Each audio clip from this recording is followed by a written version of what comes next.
I want to tell you about the day someone looked me straight in the face and told me I was too stupid to matter. Not behind my back, not in a whisper. Right there, in front of 23 people who I had worked alongside for years. It was a Tuesday morning, the kind where you wake up thinking it will be ordinary. Just another shift, just another day of moving boxes and checking labels and making sure everything goes where it needs to go. I had been doing this for 8 years.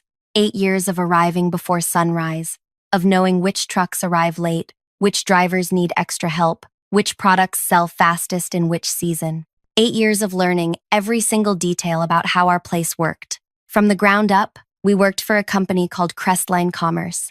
They sold everything from winter clothes to summer gear to household items. Hundreds of stores scattered everywhere, all depending on us to send them what they needed, when they needed it. I worked in the main warehouse, the heart of everything. If we messed up here, every store felt it. That morning, we had our usual meeting. Everyone gathered near the loading area because the meeting room was too small for all of us.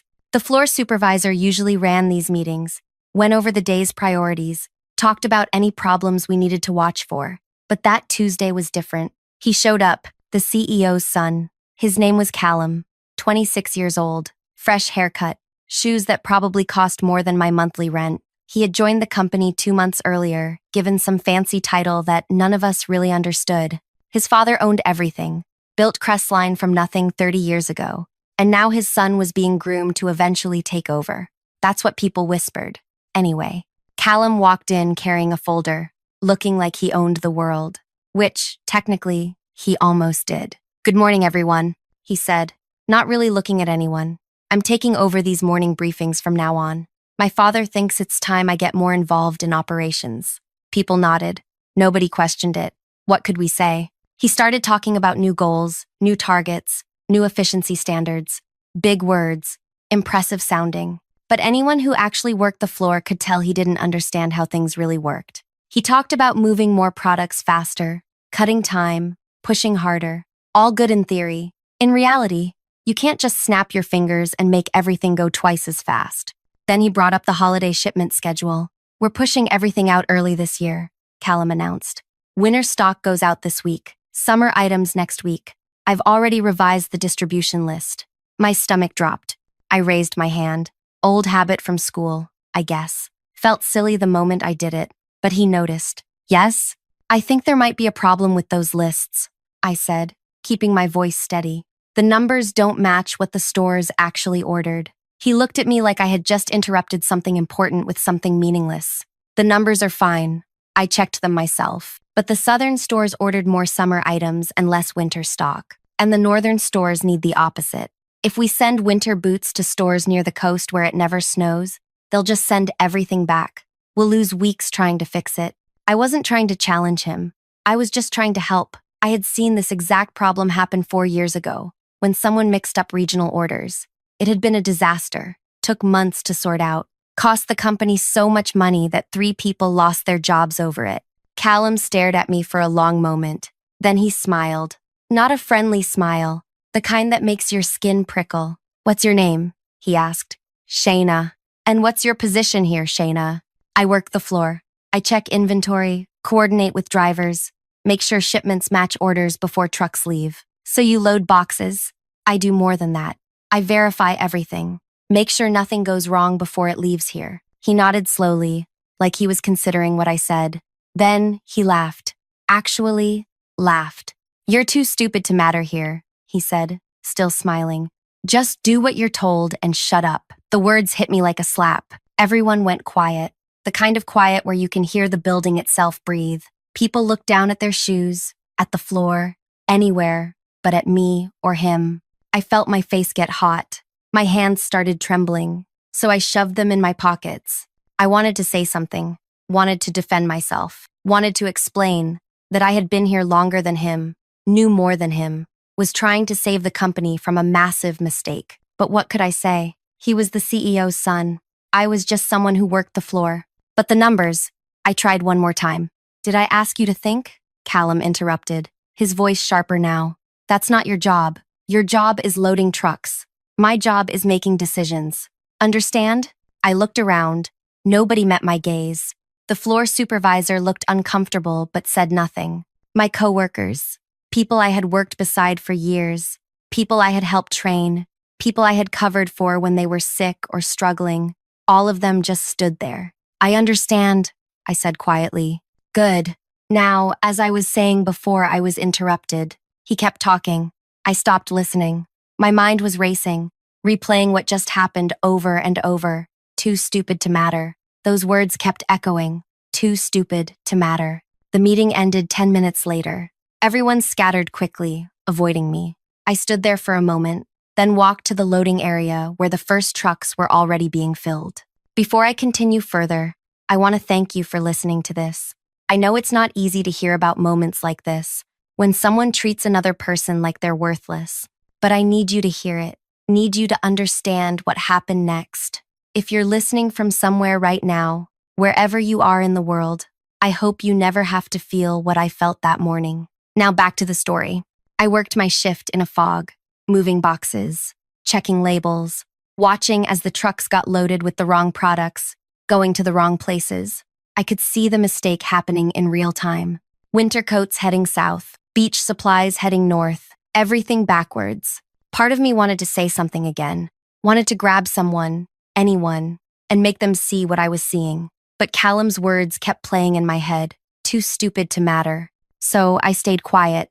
I did exactly what I was told. I loaded the trucks. That evening, after my shift ended, I sat in my car for 20 minutes before driving home. My hands were still shaking. I felt angry and humiliated and small. 8 years of experience, 8 years of caring about getting things right, and none of it mattered because someone with a fancy title and a famous last name decided I was too stupid to matter. When I got home, I found an old notebook in my kitchen drawer, the kind with plain pages, nothing special. I sat down and started writing. I wrote down everything that happened that morning, the date, the time, exactly what Callum said, exactly how he said it, every detail I could remember. I wrote down the shipment numbers, the distribution lists I had seen, the specific problems I had tried to warn him about. I didn't know why I was writing it all down. Maybe just to feel like I had some control over something. Maybe because putting it on paper made it real, made it something I could look at and know I wasn't crazy, wasn't imagining things. I went to work the next day, and the day after that, and the day after that. Callum never apologized, never even looked at me. I became invisible to him, which was somehow worse than being insulted. The trucks kept leaving, wrong products, wrong destinations. I watched it happen and said nothing. My coworkers were awkward around me now. Some avoided me completely. A few would give me these apologetic looks but never actually said anything. One person, an older guy named Garrett who worked receiving, pulled me aside during lunch break. "You were right, you know," he said quietly. "About the shipment numbers. Doesn't matter now," I replied. "You should go talk to the CEO directly. Tell him what's happening." I shook my head. The CEO is overseas for the next month. Some big expansion deal. And even if he was here, you think he'd believe me over his own son? Garrett didn't have an answer for that. 2 weeks went by. I kept showing up, kept doing my job, kept my mouth shut, but I watched everything. I paid attention to which trucks went where, which stores were getting what. I knew the disaster was coming. It was just a matter of time. Then it started. The phone in the supervisor's office began ringing more than usual. At first, just a few times a day, then constantly. Store managers calling, frustrated, confused. Why were they receiving winter coats when they ordered tank tops? Why were swimsuits arriving at locations where people were preparing for snow? The supervisor, a woman named Brielle, who had been with the company for 15 years, looked more stressed each day. She spent hours on the phone, trying to calm people down, trying to explain what happened. But she couldn't explain it because she didn't fully understand it herself. She just knew that somehow, everything had gone wrong. I heard her talking to Callum one afternoon. I was moving inventory nearby, close enough to hear through the open door. "We have serious problems," Brielle said. 17 stores have called today alone. They're threatening to send everything back. This is going to cost us enormously. "It's probably just the suppliers messing up," Callum replied. His voice still had that confident edge, but I could hear something else underneath now. "Worry, maybe. Contact them. Tell them to fix it." I did contact them. The suppliers sent exactly what we ordered. The problem isn't on their end. It's ours. Someone mixed up the distribution lists. Silence for a moment. Well, figure it out, Callum said finally. That's what you're here for. I'm trying, but I need to know who made these lists, who changed the original orders, because whoever did that is responsible for this disaster. I'll look into it. But he didn't look into it. Instead, he started blaming everyone else. The warehouse workers weren't careful enough. The drivers weren't checking properly. The supervisors weren't supervising. Everyone's fault except his own. More stores called. The complaints got louder. Some stores were now saying they would break their agreements with Crestline if this wasn't fixed immediately. They had customers waiting for products. They had empty shelves. They were losing money every day. Callum started coming to the warehouse more often, walking around with this tense expression, asking questions, trying to understand what went wrong. But he didn't ask me, never even glanced in my direction. I watched him spiraling, watched him getting more desperate. Part of me felt satisfied. Another part felt something heavier, because I knew this was going to get much worse before it got better. 3 weeks after that morning meeting, after that moment when he called me too stupid to matter, things reached a breaking point.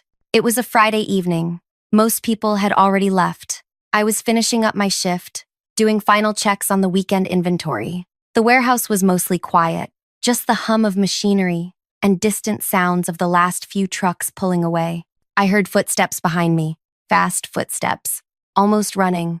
I turned around and there he was, Callum. But he looked completely different from that confident person who had laughed at me 3 weeks ago. His hair was messy. His shirt was wrinkled. He was sweating despite the cool warehouse air. "Shayna," he said, slightly out of breath. I just looked at him, didn't say anything.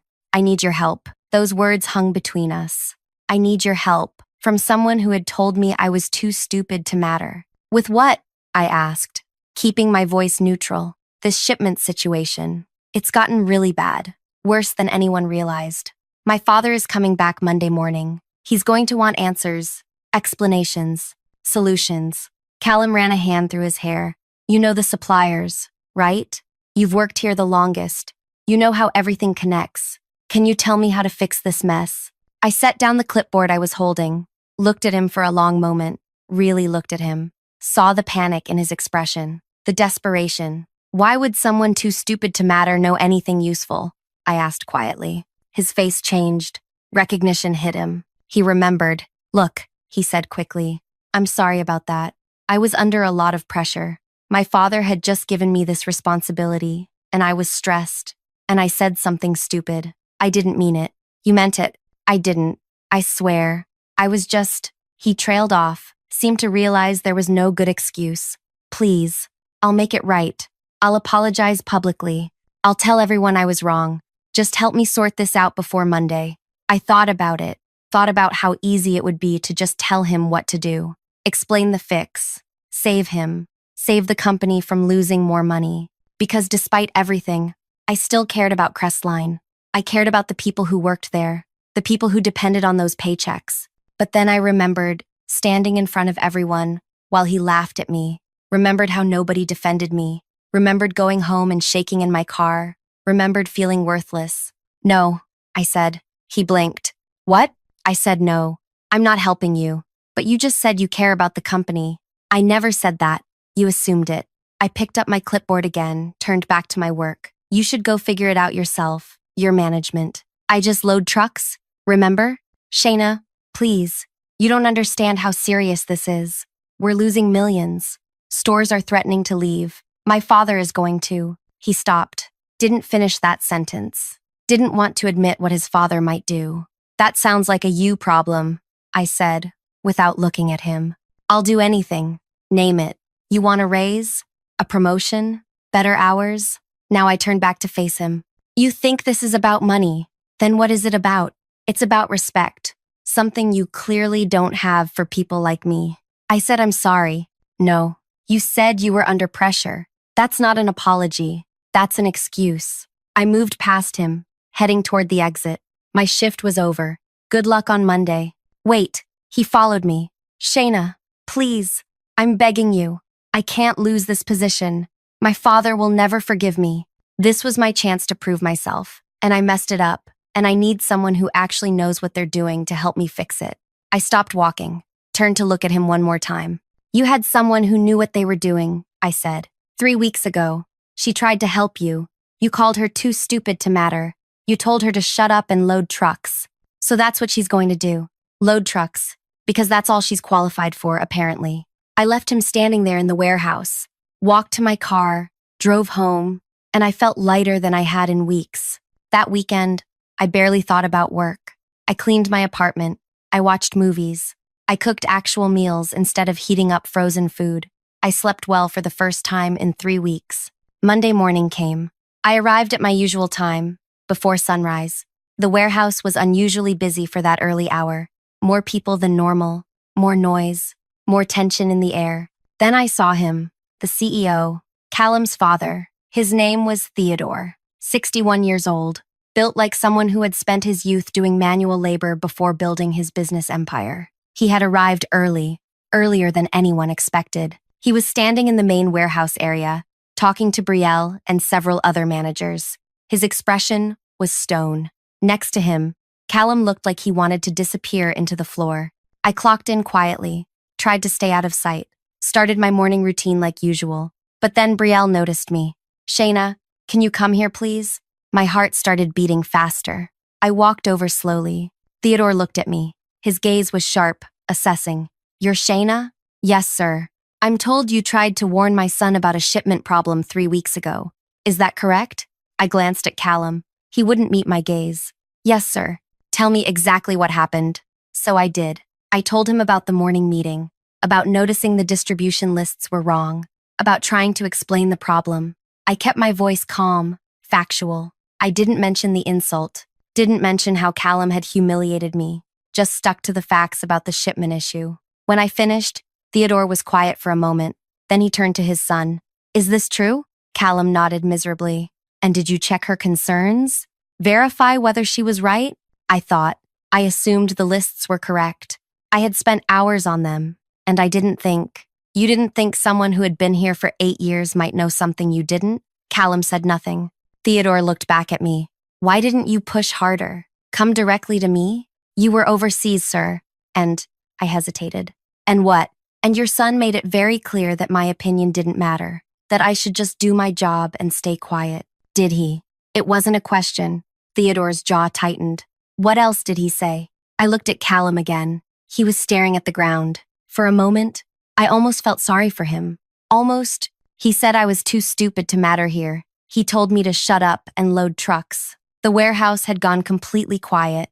Everyone nearby was listening now, pretending to work, but clearly paying attention. Theodore's expression didn't change, but something shifted in his bearing. He turned to his son with a look I wouldn't want directed at me. Outside. My office. Now. They left together. Callum looked back once as they walked away, and I saw genuine fear in his expression. The rest of us stood there in awkward silence for a moment. Then Betrayal cleared her throat. Everyone back to work, she said quietly. I went to my station, tried to focus on inventory, but my hands were shaking again, though for different reasons this time. An hour later, Betrayal came to find me. Theodore wants to speak with you, she said. In the upstairs office. I followed her up, my mind racing. Was I in trouble? Was I about to get blamed for not trying harder to stop this disaster? The office was spacious, but not flashy. Theodore sat behind a large wooden surface, looking tired. Callum stood to the side, and he looked worse than tired. He looked broken. Sit, Theodore said to me, gesturing to a seat. I sat. I've spent the last hour going through everything, Theodore said. The shipment lists, the orders, the complaints, the financial damage. And I've spoken with my son about what happened 3 weeks ago. I waited. You were right. About all of it. The distribution was completely backwards. If we had listened to you, we could have avoided millions in losses and saved our relationships with dozens of stores. Yes, sir. My son has explained to me exactly what he said to you, how he treated you, what he called you. Theodore leaned back. That is unacceptable. Completely unacceptable. I don't care whose son he is. Nobody in this company talks to another person that way. Callum shifted uncomfortably but stayed silent. I built Crestline from nothing, Theodore continued. Started in a warehouse smaller than this one, doing exactly what you do, loading, checking, learning every single piece of how this business works. I thought I had taught my son that same respect for everyone who works here. Clearly, I failed. Father, Callum started. I'm not talking to you right now. Theodore's voice was sharp. He looked back at me. Shayna, I'm offering you my sincere apology for what happened, and I'm offering you a choice. I wasn't expecting that. A choice? My son needs to learn this business properly. From the ground up, the way I did, the way you did. He needs to understand that the people working the floor aren't just bodies moving boxes. They're the ones who actually know how things work. Theodore paused.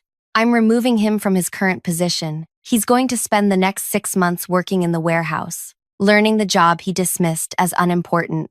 Callum's head snapped up, shock written all over his face. But he didn't argue, didn't protest, just stood there, absorbing the news. And, Theodore continued, he's going to report directly to you. Now it was my turn to look shocked.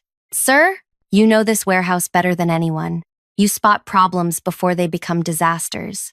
You care about getting things right. Those are exactly the qualities we need in leadership. Theodore folded his hands.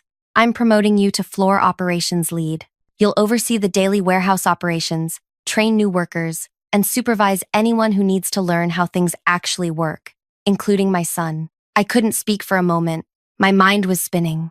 The choice I'm offering you, Theodore said, is whether you want this position, whether you want to stay with a company that allowed you to be treated so poorly. I wouldn't blame you if you said no, if you wanted to walk away and never look back. I thought about it, really thought about it. Part of me wanted to leave, wanted to tell Theodore that some damage can't be fixed with a promotion. But another part of me remembered why I had stayed all these years. Because I was good at this, because I cared about doing things right, because this job, despite everything, mattered to me. I'll stay, I said. I'll take the position. Theodore nodded, something like approval in his expression. Good. You start immediately. Your first responsibility is teaching my son everything you know. And Callum? He turned to his son. You will do exactly what she tells you. You will ask questions when you don't understand. You will treat her and everyone else in this warehouse with respect. If I hear one complaint, one word that you've stepped out of line, you're finished here. Understood? Yes, sir, Callum said quietly. Dismissed. Both of you. We left the office together, walking down the stairs in silence. When we reached the warehouse floor, Callum stopped. Shayna, Save it, I interrupted. Your father already apologized. You're here to work now. That's all that matters. He nodded slowly. Where do I start? I looked at him for a moment. This person, who had laughed at me, who had made me feel worthless, was now asking me what to do. Go find Brielle. Tell her you need warehouse work clothes, steel-toed boots, gloves. Once you're changed, meet me at the receiving area. Okay. He walked away, and I stood there processing everything that had just happened. In less than 2 hours, my entire situation had flipped. I was now in charge. Callum was now under me. The other workers had noticed something was different. They whispered to each other, shooting glances my way. Brielle approached me. So it's true? She asked. You're the new lead? Apparently. About time, she said. You should have been promoted years ago. Everyone knows you basically run this place already. She paused.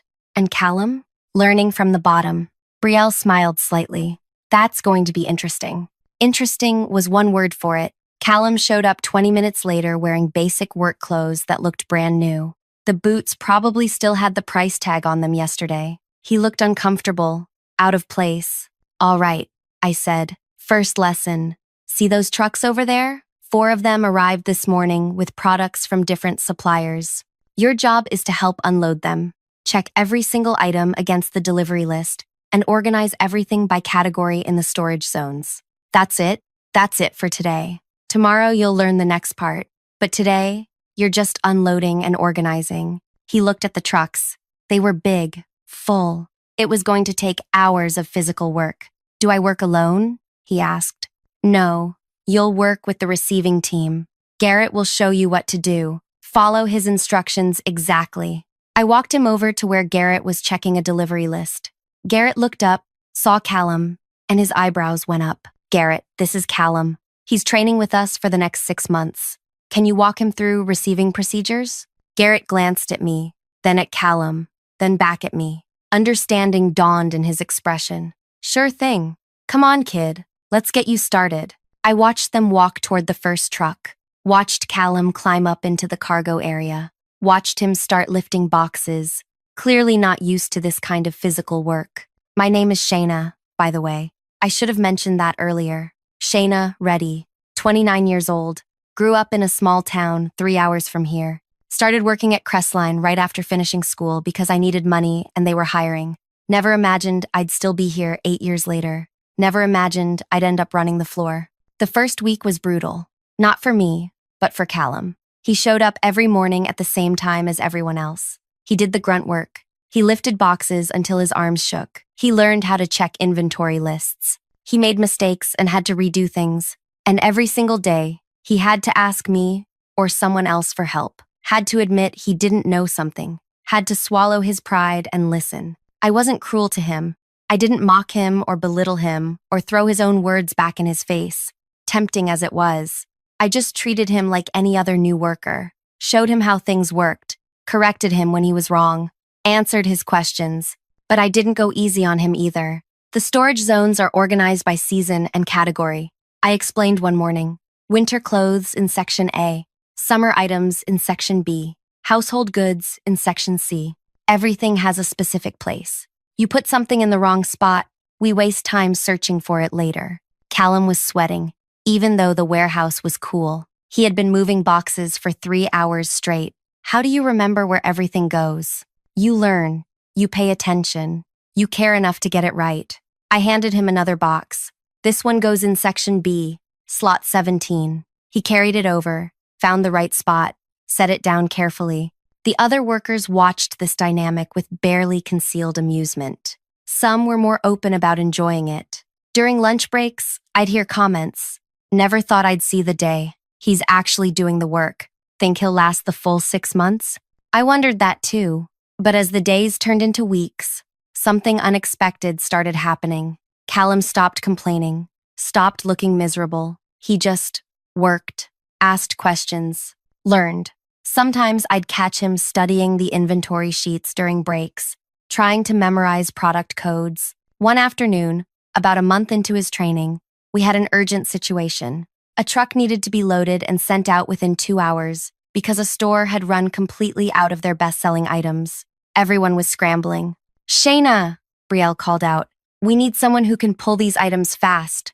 The list is long and complicated. I was already handling another problem. A supplier delivery that came with damaged goods. I can do it, Callum said. Everyone turned to look at him. You sure? Brielle asked skeptically. This list has 40 different items from 5 different sections. Everything needs to be exact. I can do it, he repeated, taking the list from her. I've been studying the layouts. I nodded. Go. But double-check everything before it goes on the truck. He moved fast, pulling items with surprising accuracy. I watched him work while dealing with my own situation. He made one mistake, grabbed the wrong size of something, but caught it himself and corrected it before loading. The truck left on time. Crisis averted. He's getting better, Garrett commented later. Still has a lot to learn, but he's actually trying. Yeah, I said, but I didn't let that soften me. Because getting better at the job was one thing. Understanding what he had done to me, really understanding it, was something else entirely. 2 months in, during a particularly busy Friday afternoon, one of the younger workers made a mistake, a big one. He loaded an entire truck with the wrong products. By the time anyone noticed, the truck was already on the highway, an hour away. The kid was panicking. I'm so sorry. I wasn't paying attention. I mixed up the order numbers. Brielle was furious. Do you have any idea how much this is going to cost to fix? We have to call that truck back, unload everything, reload it correctly, and now it's going to arrive a day late. The kid looked like he might cry. He was 19, only been working here for 2 months. I'll fix it. I'll stay late. I'll do whatever. You should be fired, Brielle snapped. Wait, Callum spoke up. Everyone looked at him. He had been organizing nearby, had heard the whole thing. It's an honest mistake. He's still learning. Let him fix it. I'll help him reload the truck properly when it gets back. Brielle's expression was doubtful. This is serious. I know, but firing someone over one mistake when they're still new? That doesn't seem right. Callum looked at the kid. You'll learn from this. You'll be more careful, right? The kid nodded frantically. I swear, I'll triple check everything from now on. Brielle looked at me. Your call. You're the lead.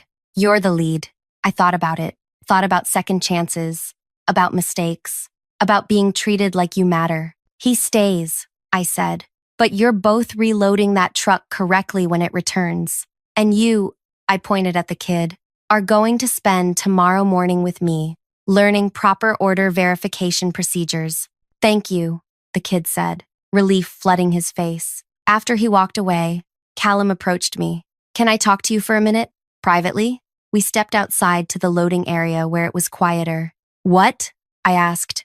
I just wanted to say, I get it now. What you tried to tell me that morning. Why it mattered. He looked uncomfortable, but pressed on. These past 2 months, I've worked alongside everyone here. I've seen how hard they work, how much they know, how much they care about getting things right. And I was so arrogant, thinking I could just show up and tell people what to do without understanding anything. I didn't respond, just waited. When that kid made a mistake just now, my first instinct 2 months ago would have been to blame him, to get him out of the way. But now I understand that everyone makes mistakes. What matters is whether you learn from them, whether you treat people like human beings who deserve respect and second chances. He paused, looking directly at me. What I said to you was unforgivable, and I know apologizing doesn't erase it. Nothing can erase it. But I want you to know that I genuinely understand now why it was so wrong. Not just wrong because my father punished me for it, but wrong because you deserved better. Everyone here deserves better. I studied his face. He meant it. I could tell. Okay, I said simply. Okay? You're learning. That's what this is for. Keep learning. I walked back inside, leaving him to think about what he had just said. 3 months passed, then 4. The holiday season approached again, exactly 1 year after the disaster. But this time, we were prepared. This time, Callum knew better than to ignore the people who actually understood how everything worked. He had changed, really changed. Not just in the way he worked, but in the way he talked to people. He asked questions with genuine curiosity. He listened when people explained things. When someone made a suggestion, he considered it instead of dismissing it. Shayna, he said one morning, looking over the new holiday distribution lists. These numbers for the coastal stores seem high for winter items. Should we adjust them? I checked his work. He was right. Good catch. Send it back for revision. He smiled slightly. Not a proud smile, just a satisfied one. The smile of someone who was getting better at something difficult. The holiday shipments went perfectly. Every store got exactly what they ordered. No complaints, no returns, no disasters. Theodore came to the warehouse to personally thank everyone for a successful season. This is what I built this company on, he told the whole team during a morning meeting. People who care, people who work hard, people who respect each other and the work they do. I'm proud of all of you. His gaze lingered on Callum for a moment, then on me. Something passed between the three of us. An understanding. Month 5 arrived. Callum's training was nearly complete. He could handle almost any task in the warehouse now. He knew the storage systems, the shipping procedures, the supplier relationships. He could spot problems before they became emergencies. He had earned the respect of most of the workers, though some still kept their distance. One afternoon, I found him sitting in the break area during lunch, eating a sandwich and reviewing supplier contracts. You don't have to do that during lunch, I said, sitting across from him. I know. I just want to understand the bigger picture, how everything connects. He looked up. Can I ask you something? Sure. Why did you stay? After what I did, after how I treated you, why didn't you leave? You could have found work anywhere. You clearly have the skills. I thought about how to answer that, because walking away would have meant letting what you said define me, would have meant accepting that I was too stupid to matter. By staying, by taking the promotion, by teaching you how wrong you were, I proved that you were the problem, not me. He nodded slowly. I was the problem. Yes, you were. Do you think I've changed enough? Do you think I'm actually different now? Or am I just better at pretending? It was a surprisingly honest question. I think you've changed. But the real test isn't how you act when someone's watching. It's how you act when nobody is. What you do when you have power again. If I have power again, he corrected. My father hasn't said what happens after these 6 months end. He'll give you another chance. That's what fathers do. But whether you deserve it, whether you've actually learned anything, that's up to you. We sat in silence for a moment. For what it's worth, Callum said quietly, you were never stupid. You were the smartest person in that room. And I was too arrogant and insecure to see it. I know, I said. But thank you for finally saying it. Month 6 arrived faster than I expected. Callum's official training period was ending. Theodore scheduled a meeting with both of us. We sat in his office again, same seats as 6 months ago, but everything felt different now. Callum, Theodore began, your training period is complete. I've received reports from Shayna, from Brielle, from several other supervisors. They all say the same thing. You've worked hard. You've learned. You've changed your attitude completely. Callum sat straighter but didn't smile, just waited. However, Theodore continued, learning to work in a warehouse and learning to lead are two different things. You understand the operations now, but do you understand leadership? I'm starting to, Callum said carefully. I understand that leadership isn't about having power over people. It's about enabling them to do their best work. It's about listening to the people who actually know what they're doing, even when they're not in fancy positions. Theodore looked at me. Has he learned that lesson? He's learned it here, I said. But he learned it in a situation where he had no choice, where he was being watched. The real question is whether he'll remember it when things get comfortable again. Fair point. Theodore leaned forward. Callum, I'm giving you a new position, not the one you had before. You're not ready for that level of responsibility yet, but you'll be working as an operations manager, coordinating between the warehouse teams and the regional stores. You'll report to Shayna. Callum blinked. I'll report to Shayna? Yes. She's proven herself more than capable of handling leadership, and you've proven that you can work under her supervision. This arrangement continues until I'm confident you can handle more responsibility without letting it go to your head. I hadn't expected that either. I thought Callum's training period would end, and we'd go back to some version of the old hierarchy. But Theodore was making it clear that things had permanently changed. I understand, Callum said. Thank you for the opportunity. Don't thank me. Thank Shayna for not quitting after what you did. Thank the team for accepting you back, and prove to everyone that you actually deserve another chance. After the meeting, Callum and I walked back to the warehouse together. You okay with this? He asked. Me still reporting to you? I'm fine with it, as long as you actually do your job and don't make me regret giving you honest assessments. I will. I will do my job, not make you regret it. He paused at the warehouse entrance. Shayna, I know I've said this before, but I need to say it again. Thank you. For not destroying me when you had every reason to. For teaching me instead of just letting me fail. For giving me a chance to become better. I didn't do it for you, I said honestly. I did it for me, because being the bigger person, being the one who rises above pettiness and cruelty, that's who I want to be. That's who I am. He smiled, a real smile this time. I'm glad you are. We went back to work. Back to the familiar rhythm of the warehouse, the sounds of trucks and forklifts and people calling out to each other. But everything was different now. I was different. Callum was different. The whole dynamic had shifted. Over the next few months, Callum worked hard in his new role. He coordinated shipments, solved problems, communicated between different departments, and whenever he faced a difficult decision, he came to me first, asked for input, listened to advice. The other workers noticed.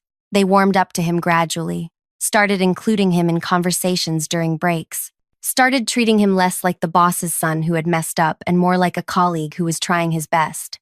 1 year after that terrible morning, when he had called me too stupid to matter, we had another holiday season meeting. Everyone gathered in the warehouse. Theodore was there, Brielle, all the supervisors, all the workers. Last year at this time, Theodore said, we had a disaster. We lost money, relationships, trust.